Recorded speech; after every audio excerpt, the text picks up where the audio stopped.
Grand-duc de Sibérie, grand-duc du Bengale, aigle des steppes, les jeunes rapaces nés au printemps s'entraînent quotidiennement avec Carlos et son équipe. C'est une femelle, mais là en plus elle est impatiente de voler parce qu'elle sait que ça débute, quoi.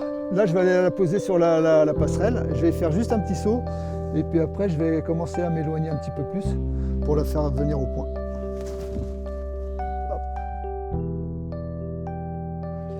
Hop. Hop. Allez. Ouais, c'est mieux. Allez, on en arrête là-dessus, c'est très bien. Et là, on va rentrer à la maison. Ah, ma belle. Ce jeune aigle des steppes est entraîné de la même façon que les hiboux grand-ducs. Rapaces nocturnes, ces espèces sont dotées d'une ouïe très fine. Doucement, je sais que tu as envie d'y aller. Qui leur permet de repérer leur proie. C'est la raison pour laquelle les soigneurs, lorsqu'ils appellent les oiseaux à revenir au point, accompagnent leurs gestes de petits appels vocaux. En fauconnerie, on appelle cela la réclame.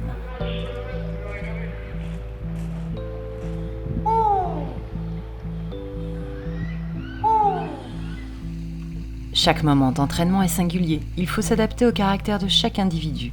Il faut aussi prendre en compte ses besoins alimentaires et ses appréhensions à voler. Ce qui est le cas de cette femelle hibou grand-duc du Bengale. Oh là là, t'es stressée. Oui.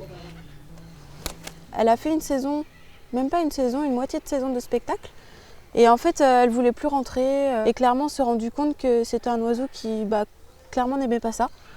Et donc là, pour lui redonner un petit peu confiance, à lui faire voir qu'on peut faire des choses super cool ensemble, et là, je la promène, je la balade. En gros, je l'envoie, je la rappelle, je l'envoie, je la rappelle, et après, elle fait ce qu'elle veut. Et j'ai tellement confiance en elle que je la laisse faire ce qu'elle veut, en fait.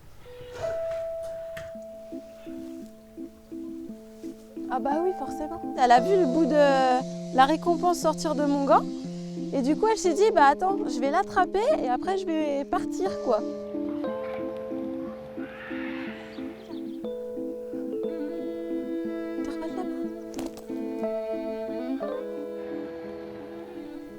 Après, avant de partir comme ça en balade, j'essaie de lui apprendre un point fixe où ça sera une zone refuge, c'est-à-dire que si à un moment donné elle a peur pour X raison, dans la nature on peut trouver plein de choses, et son point repère ça sera, par exemple là-bas c'est le rocher, où on la voit d'ailleurs, et à chaque fois elle ira sur ce repère-là.